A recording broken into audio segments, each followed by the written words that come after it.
Salut tout le monde, j'espère que vous allez bien. Et aujourd'hui, on va parler de démission. Non, pas celle de Macron. Non, malheureusement. Mais peut-être que la Bulgarie vient de nous montrer comment faire pour faire démissionner un gouvernement.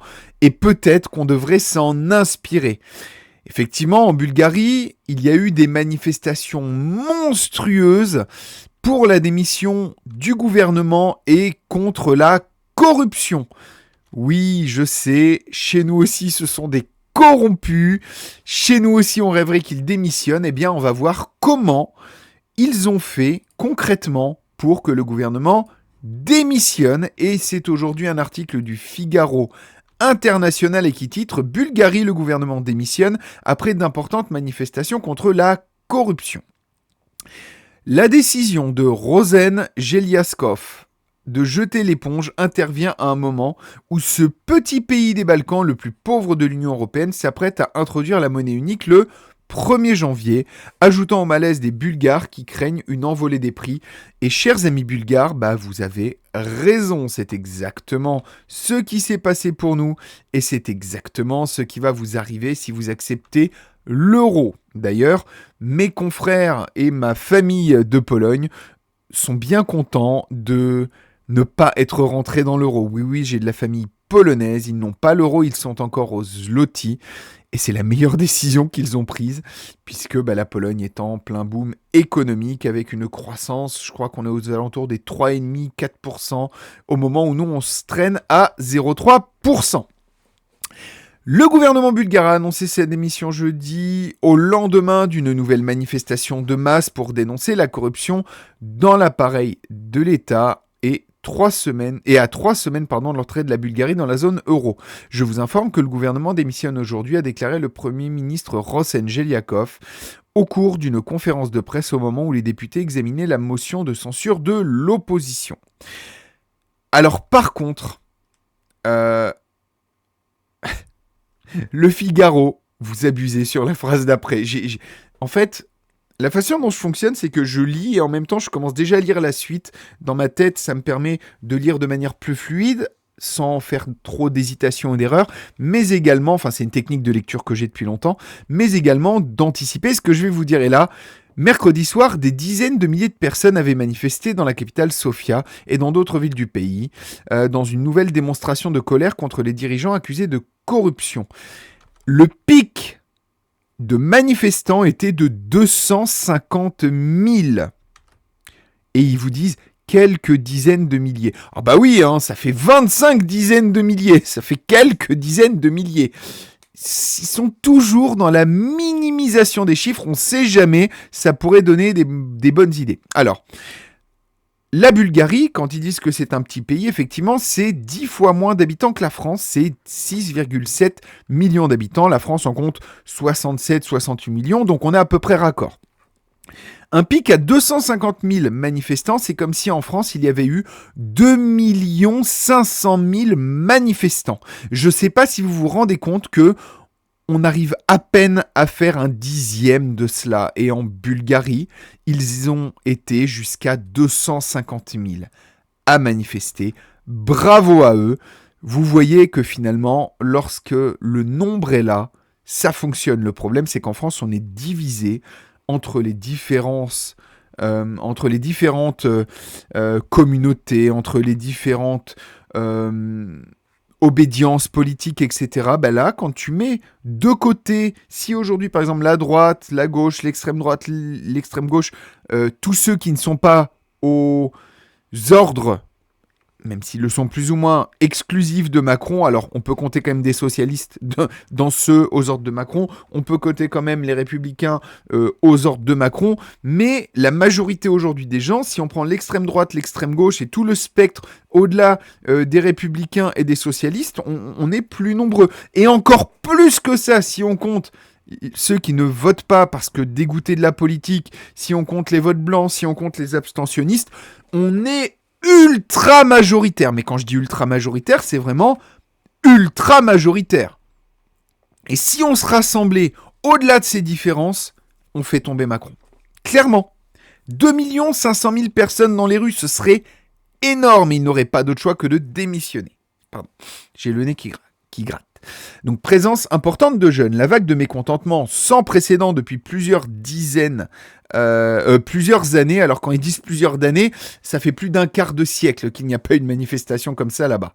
Et avec une présence importante de jeunes avait commencé fin novembre lorsque le gouvernement avait tenté de faire voter via une procédure accélérée le budget 2026, le premier libellé en euros.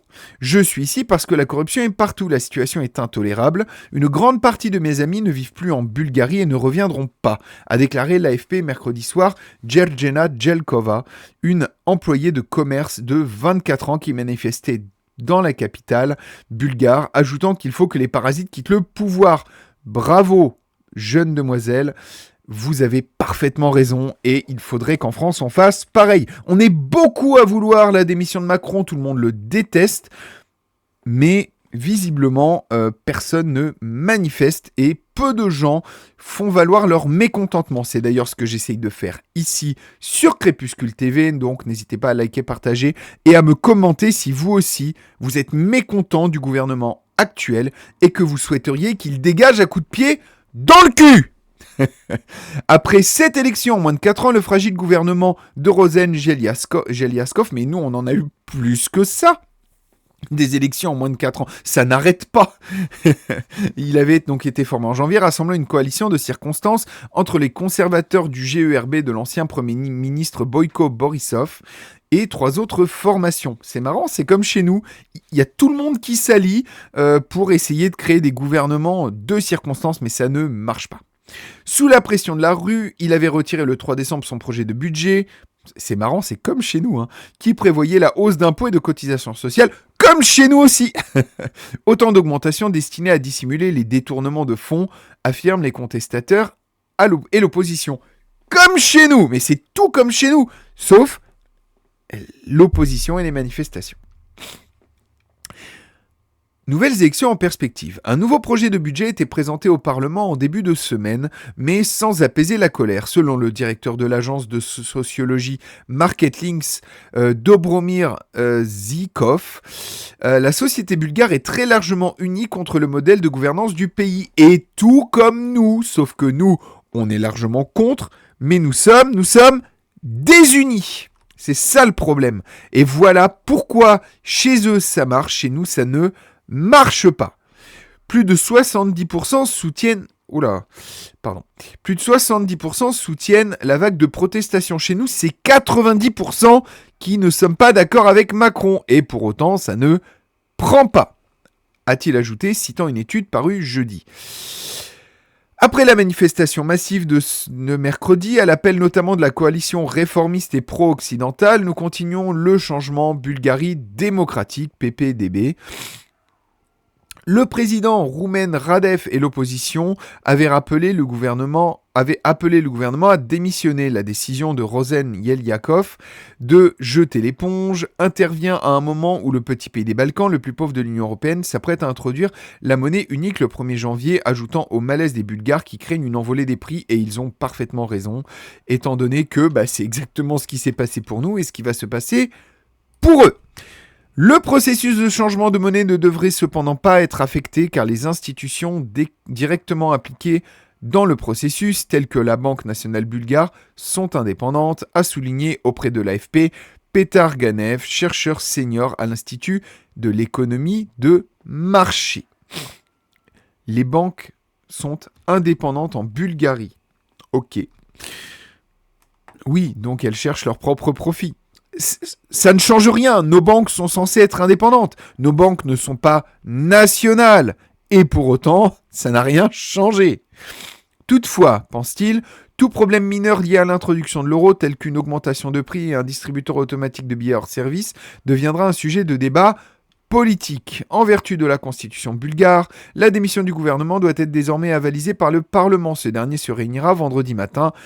J'espère pour eux qu'ils vont valider, sinon ils vont se faire démonter. Parce que quand t'as autant de personnes qui manifestent, parce qu'il y a ceux qui ne peuvent pas manifester, mais comme ils disent, 70% des gens sont d'accord. Quand il y en a autant dans la rue, s'ils refusent, ils risquent de se taper des manifestations encore plus monstrueuses. Il incombe ensuite au chef de l'État de confier un mandat pour la formation d'un nouveau gouvernement dans le cadre de l'Assemblée actuelle, mais les principaux partis politiques ayant d'ores et déjà fait savoir qu'ils ne comptaient pas s'allier, le président convoquera des élections extraordinaires, celles-ci devant se dérouler dans les 2 mois qui suivent. Mardi, Petar Radev avait annoncé vouloir créer son propre parti. L'insatisfaction actuelle pourrait lui offrir une entrée fracassante au Parlement, estime Boriana Dimitrova, la directrice de l'institut de sondage Alpha Research, interrogée par l'AFP, qui voit aussi un autre scénario possible, que les manifestations ramènent dans le jeu une alternative libérale comme PPDB. Alors, vous voyez, c'est un petit peu comme en France. Les manifestations là-bas sont monstrueuses, chez nous elles sont bien moindres parce qu'on est beaucoup plus maté dès qu'on manifeste et qu'on essaie de nous détourner les sujets vers des sujets annexes, mais en tout cas la majorité des gens sont pour la démission du gouvernement. Ce qui laisse la part libre au parti, ce qui laisse la part belle, pardon, pas la part libre, le champ libre ou la part belle, vous choisirez, hein. Mais ça laisse donc le champ libre et la part belle au parti d'opposition. C'est ce qui va arriver très probablement en Bulgarie et c'est ce qui risque d'arriver chez nous. C'est probablement, on se dirige vers un second tour avec... comme toujours le RN, et soit il y aura une très grosse coalition allant de droite vers la gauche, voire l'extrême gauche, qui dans ces cas-là s'allie très volontiers pour ensuite critiquer ceux avec qui ils sont alliés, pour avoir probablement un second tour les républicains, les socialistes, les restes des morceaux de la Macronie qui vont s'allier pour arriver au second tour derrière un Macron bis et qui sera contre Bardella ou a priori pas Le Pen. Mais en tout cas, c'est le scénario le plus probable, le second étant un second tour Jean-Luc Mélenchon, Bardella, et qui risque de voir arriver du coup le plus gros parti d'opposition en France, à savoir le RN, au pouvoir. Est-ce souhaitable ? En fait, non, ce sera pas mieux parce qu'ils sont aux ordres de l'Union européenne, mais en tout cas, ça montre que les cartes sont en train d'être rabattues, qu'il y a de gros changements à venir et qu'en tout cas, en Bulgarie, ils nous ont montré la voie de comment faire pour qu'un changement arrive. Est-ce que le changement sera positif ou négatif ? Je ne sais pas. Dites-moi ce que vous en pensez dans les commentaires. N'hésitez pas bien sûr à liker, partager et à vous abonner. Aidez Crépuscule TV à grandir, vous êtes maintenant plus de 1000 sur la chaîne en 10 jours, c'est prodigieux, merci à vous. On se retrouve très bientôt pour d'autres infos sur Crépuscule TV et on va avoir beaucoup de travail ces prochains mois puisqu'avec les élections municipales qui approchent et après tout doucement les élections présidentielles, je pense que beaucoup de choses vont sortir et je suis là pour vous informer. Et enfin, pour terminer, en dessous, vous avez un petit Tipeee. Si vous avez quelques euros pour m'aider, ce sera le meilleur moyen de me remercier, en plus de tout ce que je vous ai demandé avant. Je sais, je vous en demande beaucoup, mais si vous m'aimez bien, autant que je vous aime et autant que je travaille pour vous, récompensez-moi avec cela. Portez-vous bien et à très bientôt sur Crépuscule TV. Salut tout le monde.